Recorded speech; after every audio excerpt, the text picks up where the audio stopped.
Les centrals nuclears són una realitat avui. Per tant, no es tracta de decidir si volem centrals nuclears o no. Les tenim i es tracta de veure si es pot allargar la seva vida amb plenes garanties de seguretat. Nosaltres creiem que sí,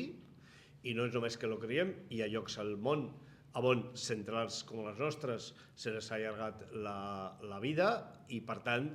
des d'aquest punt de vista pensem que el país no pot deixar de tenir una font d'energia neta, com diu la Unió Europea, com són les centrals nuclears.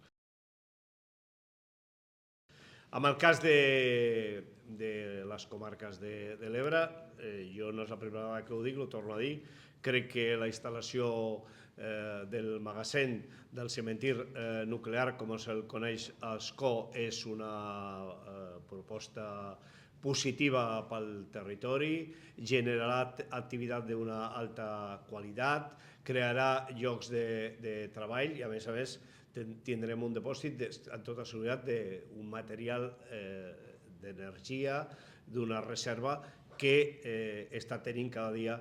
més valor al món. Per tant, crec que en totes les condicions de seguretat aquest és un tema que hauríem d'abordar i ho hem de fer des del sector públic. És evident, nosaltres creiem que qui ha de gestionar, qui ha de fer tot això i ha de garantir la seguretat és l'Estat, i en aquest sentit em sembla que les centrals nuclears i, òbviament, el cementir han de tenir aquest caràcter públic.